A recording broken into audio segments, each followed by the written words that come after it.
जवळपास 51.5 वर्षापूर्वी असंच कुरुक्षेत्राच्या युद्धात अधर्म आणि धर्माची लढाई होते आणि असंच सूर्यदेवता तळपत होता। त्यावेळेसही त्या मारुतीच्या ध्वजाखाली असेच भगव्या टोप्या आणि असेच भगवे ध्वज घेऊन धर्माची लढाई लढणारे पांडव आपल्या बाजूने उभे होते, म्हणून धर्माची संस्थापना झाली। मला माहिती आहे तुम्ही सगळ्यांना त्रास होतोय, सकाळपासून ऊन तळपतंय, पण विचार करा 40 दिवस धर्मवीर छत्रपती श्री संभाजी महाराजांनी ज्या यातना भोगल्या, जो त्रास भोगला, तुम्हाला आम्हाला हिंदू म्हणून या मंचात बसण्यासाठी जो त्रास भोगला त्यापेक्षा जास्त आहे का? विचार करा, आपल्या तालुक्यात ज्यावेळेस घाटनांदराज छत्रपती तुमचे आमचे मालक ज्यांनी भगव्या ध्वजाचं महाराष्ट्र भगव्या ध्वजाचं हिंदी स्वराज्य स्थापन केलं, तुमचे आमचे मालक ज्यावेळेस घाटनांदरातून छत्रपती श्री शिवाजी महाराजांचा पुतळा हटवला जात होता, तो त्रास याच्यापेक्षा जास्त होता का? विचार करा, रात्री पनकिनोळ्यातून आमच्या छत्रपती शिवाजी महाराजांचा पुतळा अर्धाकृती पुतळा कापला जात होता, तो त्रास याच्यापेक्षा जास्त होता का?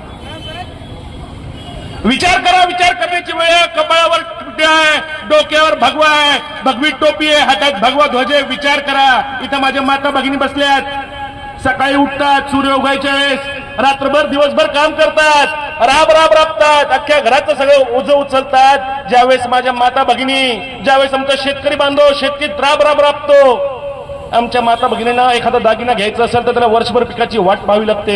आमच्या मुलाचं ऍडमिशन करायचं असेल तर त्याला राब राब राबावं लागतं, अरे मुलीचं लग्न करायचं असेल तर सावकाराकडून कर्ज घ्यावं लागतं। अशा परिस्थितीत एका रात्रीत माता भगिनी हो, तुमच्या घरी जर नोटीस आली की तुम्ही जी जमीन बाप दादापासून कसत आले, तुम्ही जी जमीन वर्षानुवर्ष कसत आले, ती जमीन उद्यापासून तुमची नसणार आहे, ती सरकारची असणार।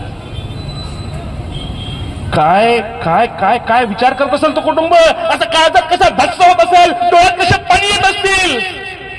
अहो, लेकरांचा विचार करत होत असेल, काय परिस्थिती असेल त्या कुटुंबाची?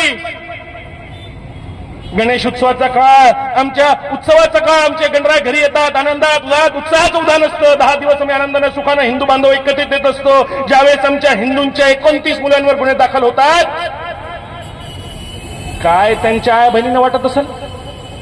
आमच्या पोलीस भरतीतले मुलं ज्यावेळेस ते हत्यार घेऊन फिरतात असे त्यांच्यावर आरोप लावले जातात, माता भगिनींची छेड काढली असा आरोप। अहो, आम्ही छत्रपती शिवाजी महाराजांचे वंशज आहोत।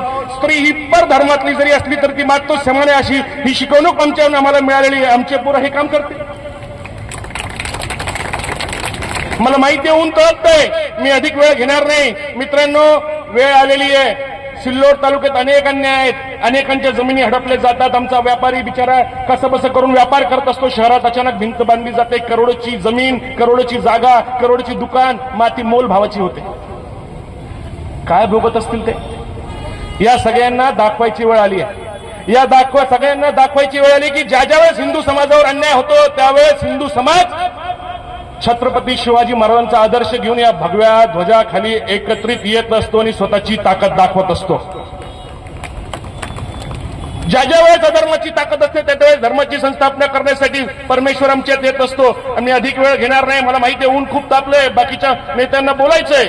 मी आपण सगळ्यांकडनं या सूर्यदेवताला विनंती करतो की आज अशी चौकट ठेव आणि या हिंदूंमधलं रक्त, हिंदूंमधलं चैतन्य, हिंदूंमधलं सामर्थ्य असंच तळपत राहू दे आणि येणाऱ्या काळात ही हिंदुत्वाची, ही एकतेची आणि भगव्या ध्वजाची लढाई हिंदू समाज जिंकल्याशिवाय राहणार नाही। आपण सगळ्यांची रजा घेतो। जय श्रीराम।